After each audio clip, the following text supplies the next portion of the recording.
Chapter 15. Dr. Seward's Diary Cont. For a while, sheer anger mastered me. It was as if he had during her life struck Lucy on the face. I smote the table hard and rose up as I said to him, "Dr. Van Helsing, are you mad?"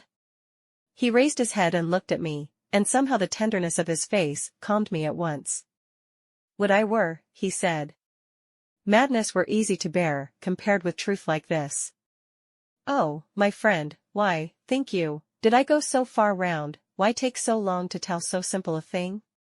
Was it because I hate you and have hated you all my life? Was it because I wished to give you pain? Was it that I wanted, now so late, revenge for that time when you saved my life, and from a fearful death? Ah no. Forgive me," said I.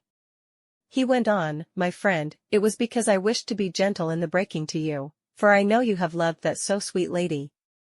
But even yet I do not expect you to believe. It is so hard to accept at once any abstract truth, that we may doubt such to be possible when we have always believed the know of it.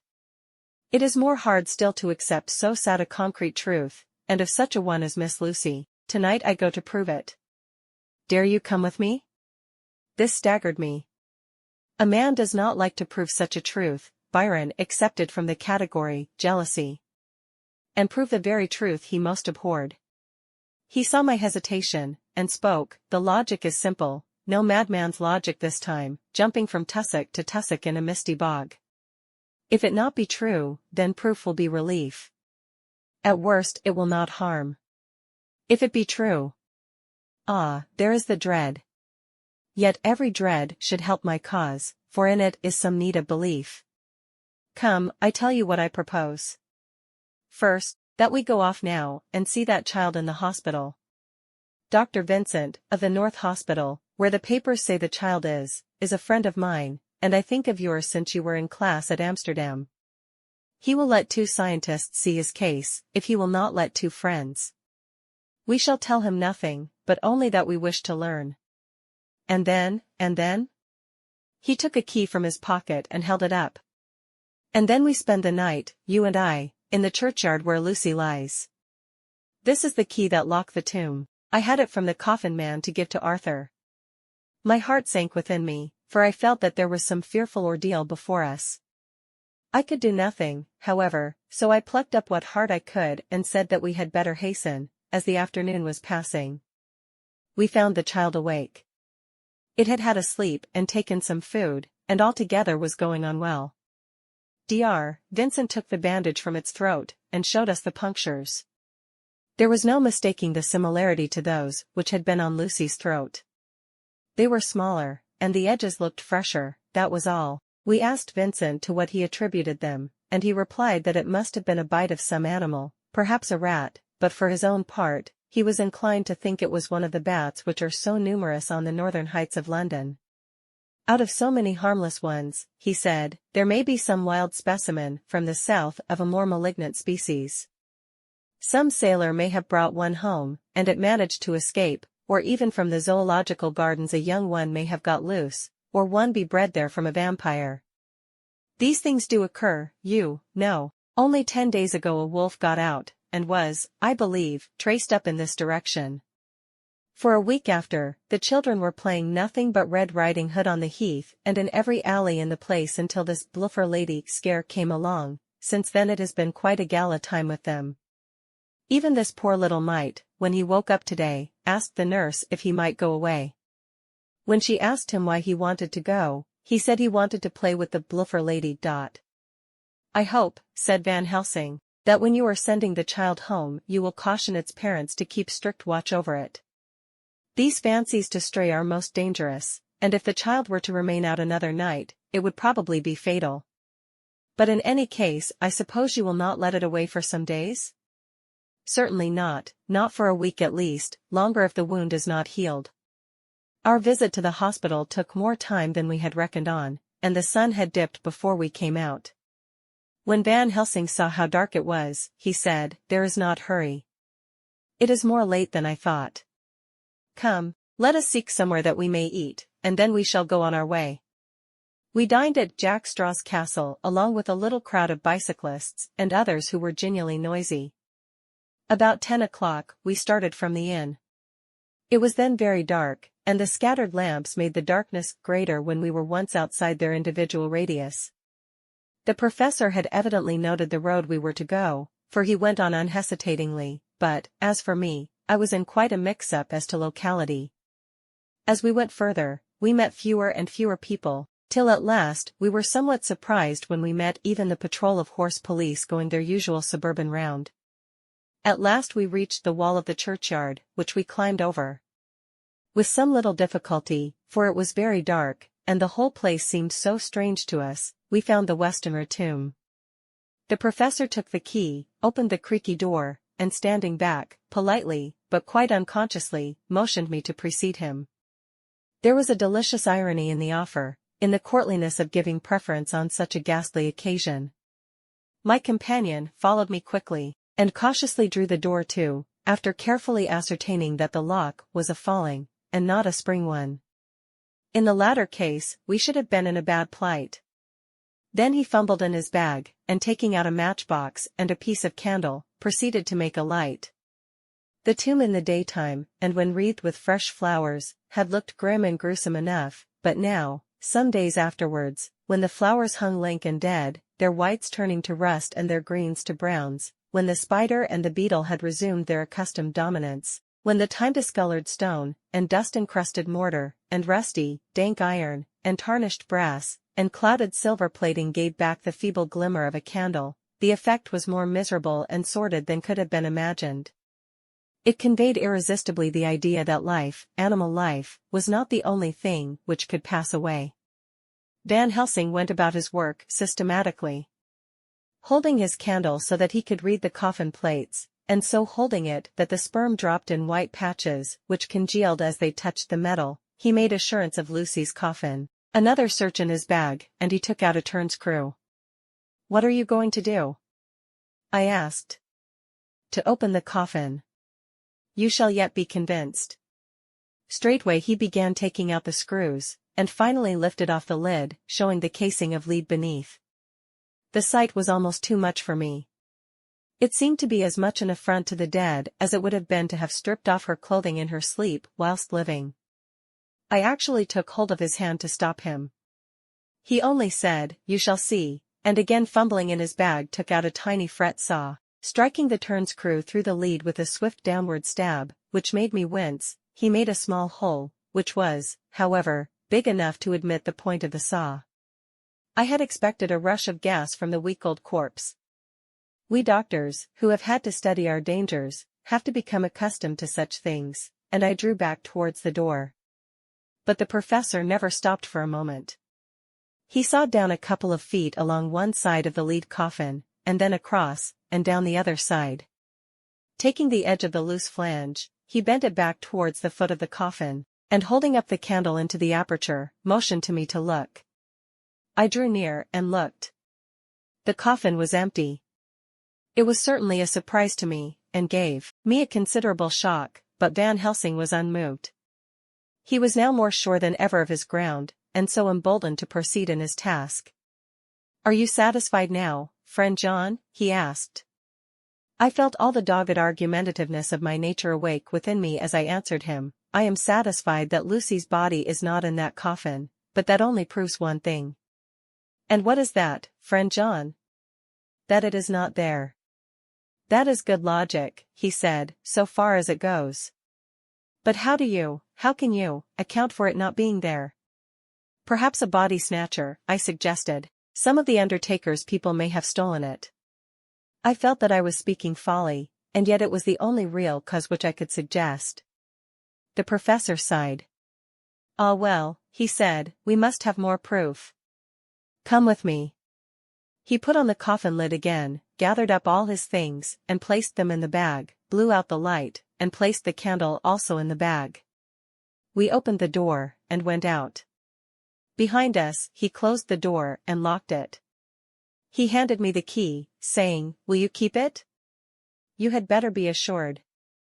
I laughed. It was not a very cheerful laugh, I am bound to say, as I motioned him to keep it. "A key is nothing," I said, "there are many duplicates, and anyhow it is not difficult to pick a lock of this kind." He said nothing, but put the key in his pocket. Then he told me to watch at one side of the churchyard whilst he would watch at the other. I took up my place behind a yew tree, and I saw his dark figure move until the intervening headstones and trees hid it from my sight. It was a lonely vigil. Just after I had taken my place I heard a distant clock strike 12, and in time came 1 and 2. I was chilled and unnerved, and angry with the professor for taking me on such an errand and with myself for coming.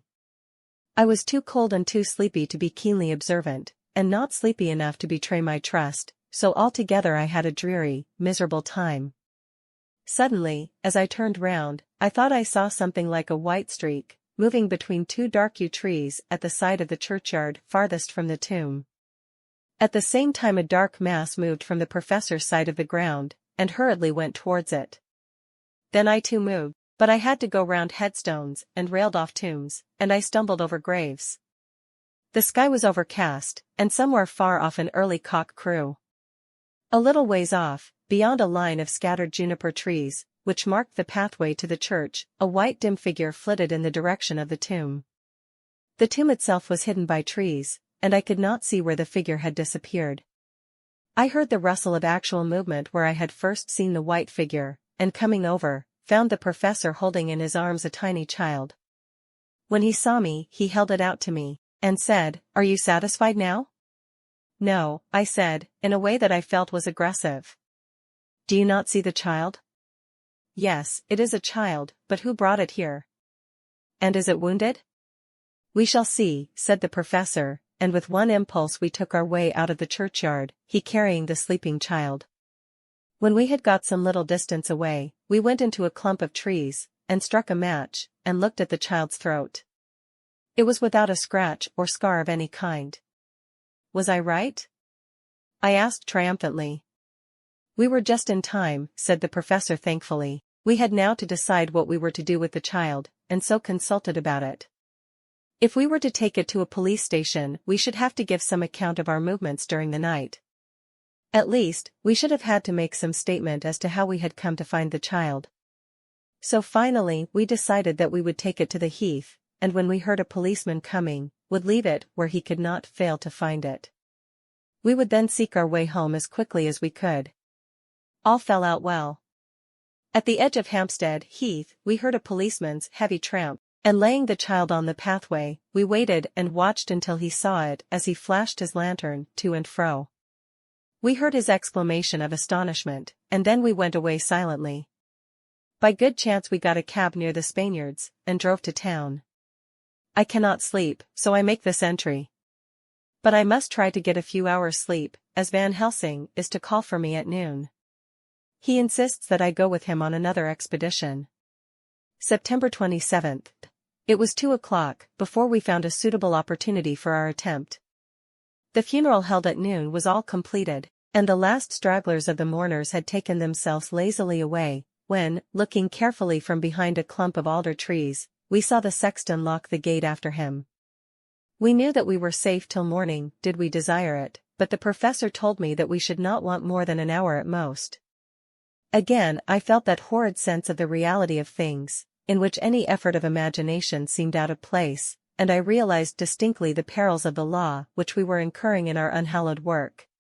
Besides, I felt it was all so useless, outrageous as it was to open a leaden coffin, to see if a woman dead nearly a week were really dead. It now seemed the height of folly to open the tomb again, when we knew, from the evidence of our own eyesight, that the coffin was empty.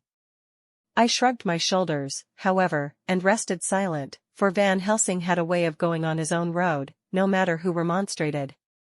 He took the key, opened the vault, and again courteously motioned me to proceed. The place was not so gruesome as last night, but oh, how unutterably mean-looking when the sunshine streamed in. Van Helsing walked over to Lucy's coffin, and I followed. He bent over and again forced back the leaden flange, and a shock of surprise and dismay shot through me. There lay Lucy, seemingly just as we had seen her the night before her funeral. She was, if possible, more radiantly beautiful than ever, and I could not believe that she was dead. The lips were red, nay redder than before, and on the cheeks was a delicate bloom. "Is this a juggle?" I said to him. "Are you convinced now?" said the professor, in response, and as he spoke he put over his hand, and in a way that made me shudder, pulled back the dead lips and showed the white teeth. See, he went on, they are even sharper than before. With this, and he touched one of the canine teeth and that below it, the little children can be bitten. Are you of belief now, friend John? Once more argumentative hostility woke within me. I could not accept such an overwhelming idea as he suggested. So, with an attempt to argue of which I was even at the moment ashamed, I said, she may have been placed here since last night. Indeed? That is so, and by whom? I do not know. Someone has done it. And yet she has been dead 1 week. Most peoples in that time would not look so. I had no answer for this, so was silent. Van Helsing did not seem to notice my silence. At any rate, he showed neither chagrin nor triumph. He was looking intently at the face of the dead woman, raising the eyelids and looking at the eyes, and once more opening the lips and examining the teeth. Then he turned to me and said, "Here, there is one thing which is different from all recorded. Here is some dual life that is not as the common. She was bitten by the vampire when she was in a trance, sleepwalking." Oh, you start. You do not know that, friend John, but you shall know it later, and in trance, could he best come to take more blood? In trance she dies, and in trance she is undead, too. So it is that she differ from all other. Usually when the undead sleep at home, as he spoke he made a comprehensive sweep of his arm to designate what to a vampire was home, their face show what they are, but this so sweet that was when she not undead she go back to the nothings of the common dead. There is no malign there, see, and so it make hard that I must kill her in her sleep. This turned my blood cold, and it began to dawn upon me that I was accepting Van Helsing's theories. But if she were really dead, what was there of terror in the idea of killing her? He looked up at me, and evidently saw the change in my face, for he said almost joyously, "Ah, you believe now?" I answered, "Do not press me too hard all at once. I am willing to accept." "How will you do this bloody work?" "I shall cut off her head and fill her mouth with garlic, and I shall drive a stake through her body." It made me shudder to think of so mutilating the body of the woman whom I had loved. And yet the feeling was not so strong as I had expected. I was, in fact, beginning to shudder at the presence of this being, this undead, as Van Helsing called it, and to loathe it. Is it possible that love is all subjective, or all objective? I waited a considerable time for Van Helsing to begin, but he stood as if wrapped in thought. Presently, he closed the catch of his bag with a snap, and said, "I have been thinking, and have made up my mind as to what is best. If I did simply follow my inclining I would do now, at this moment, what is to be done. But there are other things to follow, and things that are 1,000 times more difficult in that than we do not know. This is simple. She have yet no life taken, though that is of time, and to act now would be to take danger from her forever, but then we may have to want Arthur, and how shall we tell him of this? If you, who saw the wounds on Lucy's throat, and saw the wounds so similar on the child's at the hospital, if you, who saw the coffin empty last night and full today with a woman who have not changed only to be more rose and more beautiful in a whole week, after she die, if you know of this, and know of the white figure last night that brought the child to the churchyard, and yet of your own senses you did not believe, how then, can I expect Arthur, who know none of those things, to believe? He doubted me when I took him from her kiss, when she was dying. I know he has forgiven me because in some mistaken idea I have done things that prevent him say goodbye as he ought, and he may think that in some more mistaken idea this woman was buried alive, and that in most mistake of all we have killed her. He will then argue back that it is we, mistaken ones, that have killed her by our ideas, and so he will be much unhappy always. Yet he never can be sure, and that is the worst of all. And he will sometimes think that she he loved was buried alive, and that will paint his dreams with horrors of what she must have suffered, and again, he will think that we may be right, and that his so beloved was, after all, an undead. No. I told him once, and since then I learn much. Now, since I know it is all true, 100,000 times more, do I know that he must pass through the bitter waters to reach the sweet. He, poor fellow, must have 1 hour that will make the very face of heaven grow black to him, then we can act for good all round and send him peace. my mind is made up. Let us go. You return home for tonight to your asylum, and see that all be well. As for me, I shall spend the night here in this churchyard in my own way. Tomorrow night you will come to me to the Berkeley Hotel at 10 of the clock. I shall send for Arthur to come too, and also that so fine young man of America that gave his blood. Later, we shall all have work to do. I come with you so far as Piccadilly and there dine, for I must be back here before the sunset.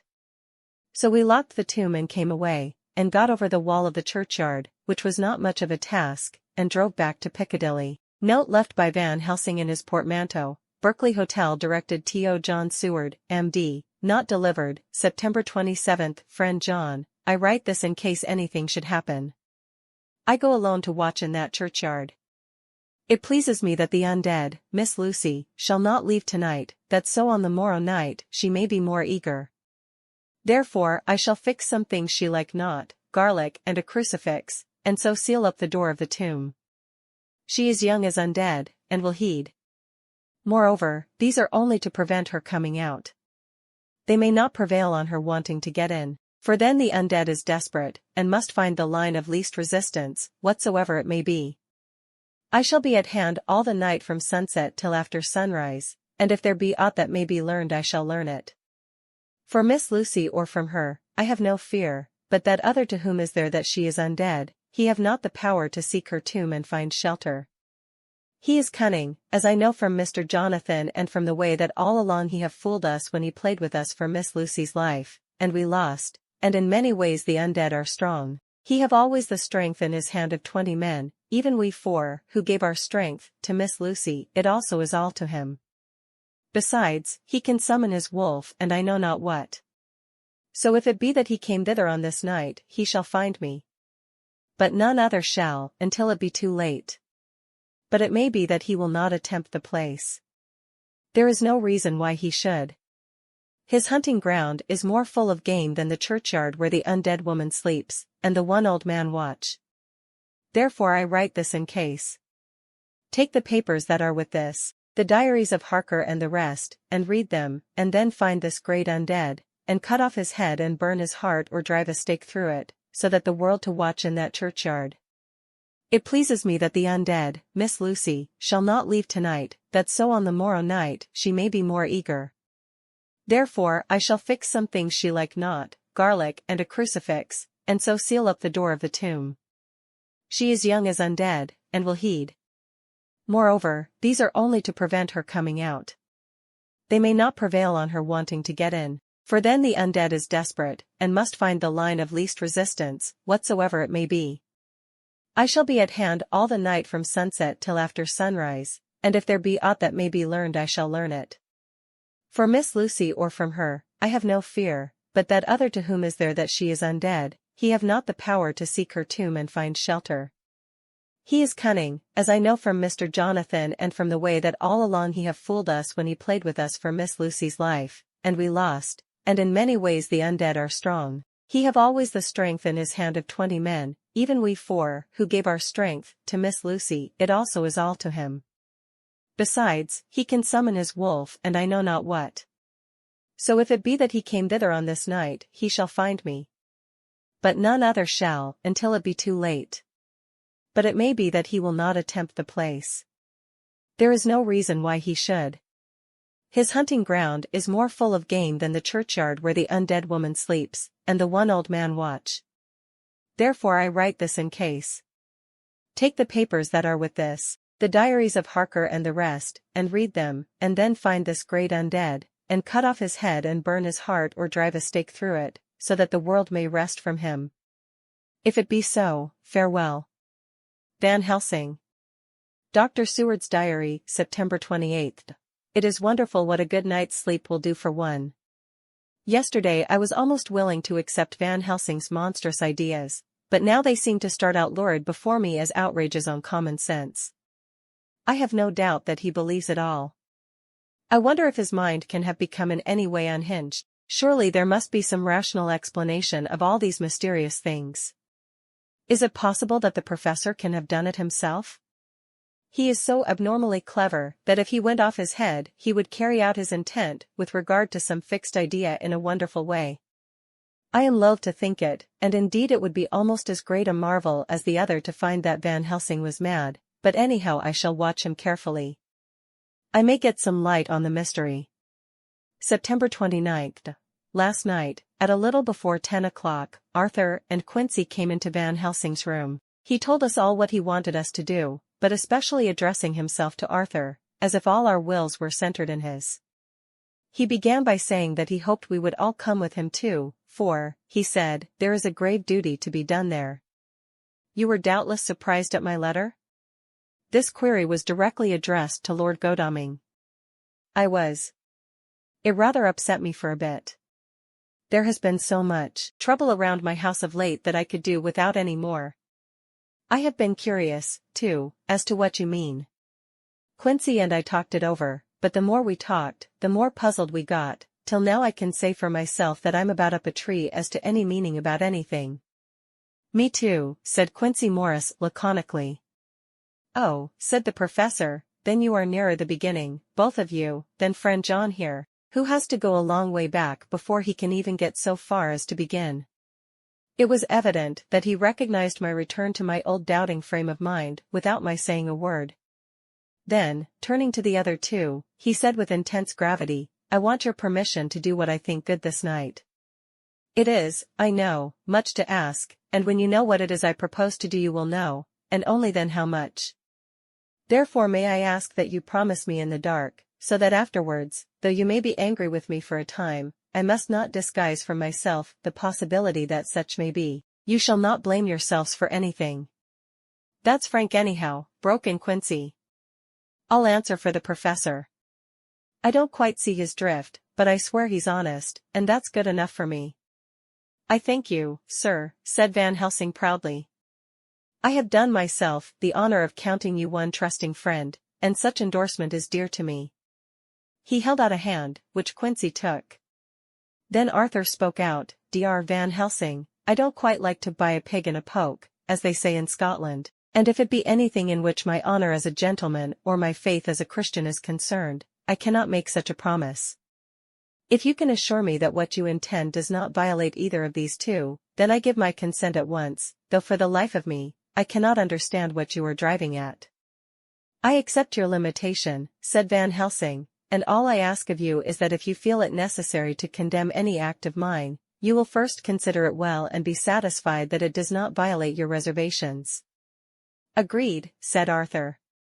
That is only fair, and now that the pourparlers are over, may I ask what it is we are to do? I want you to come with me, and to come in secret, to the churchyard at Kingstead. Arthur's face fell as he said in an amazed sort of way, where poor Lucy is buried. The professor bowed. Arthur went on, and when there? To enter the tomb. Arthur stood up. Professor, are you in earnest, or is it some monstrous joke? Pardon me, I see that you are in earnest. He sat down again, but I could see that he sat firmly and proudly, as one who is on his dignity. There was silence until he asked again, and when in the tomb? To open the coffin. This is too much, he said, angrily rising again. I am willing to be patient in all things that are reasonable, but in this desecration of the grave, of one who, he fairly choked with indignation. The professor looked pityingly at him. If I could spare you one pang, my poor friend, he said, God knows I would. But this night our feet must tread in thorny paths, or later, and forever, the feet you love must walk in paths of flame. Arthur looked up with set white face and said, Take care, sir, take care. Would it not be well to hear what I have to say, said Van Helsing. And then you will at least know the limit of my purpose. Shall I go on? That's fair enough, broke in Morris. After a pause, Van Helsing went on, evidently with an effort, Miss Lucy is dead, is it not so? Yes. Then there can be no wrong to her. But if she be not dead, Arthur jumped to his feet, Good God, he cried. What do you mean? Has there been any mistake, has she been buried alive? He groaned in anguish that not even hope could soften. I did not say she was alive, my child, I did not think it. I go no further than to say that she might be undead. Undead? Not alive. What do you mean? Is this all a nightmare, or what is it? There are mysteries which men can only guess at, which age by age they may solve only in part. Believe me, we are now on the verge of one. But I have not done. May I cut off the head of dead Miss Lucy? Heavens and earth, no, cried Arthur in a storm of passion. Not for the wide world will I consent to any mutilation of her dead body. Dr. Van Helsing, you try me too far. What have I done to you, that you should torture me so? What did that poor, sweet girl do that you should want to cast such dishonor on her grave? Are you mad, that you speak of such things, or am I mad to listen to them? Don't dare think more of such a desecration. I shall not give my consent to anything you do. I have a duty to do in protecting her grave from outrage, and by God, I shall do it. Van Helsing rose up from where he had all the time been seated, and said, gravely and sternly, My Lord Godalming, I too, have a duty to do, a duty to others, a duty to you, a duty to the dead, and by God, I shall do it. All I ask you now is that you come with me, that you look and listen, and if when later I make the same request you do not be more eager for its fulfillment even than I am, then, I shall do my duty, whatever it may seem to me. And then, to follow your lordship's wishes I shall hold myself at your disposal, to render an account to you, when and where you will. His voice broke a little, and he went on with a voice full of pity. But I beseech you, do not go forth in anger with me. In a long life of acts, which were often not pleasant to do, and which sometimes did wring my heart, I have never had so heavy a task as now. Believe me that if the time comes for you to change your mind towards me, one look from you will wipe away all this so sad hour, for I would do what a man can to save you from sorrow. Just think. For why should I give myself so much labor and so much of sorrow? I have come here from my own land to do what I can of good, at the first to please my friend John, and then to help a sweet young lady, whom too, I come to love. For her, I am ashamed to say so much, but I say it in kindness. I gave what you gave, the blood of my veins. I gave it, I who was not, like you, her lover, but only her physician and her friend. I gave her my nights and days, before death, after death, and if my death can do her good even now, when she is the dead undead, she shall have it freely. He said this with a very grave, sweet pride, and Arthur was much affected by it. He took the old man's hand and said in a broken voice, Oh, it is hard to think of it, and I cannot understand, but at least I shall go with you and wait.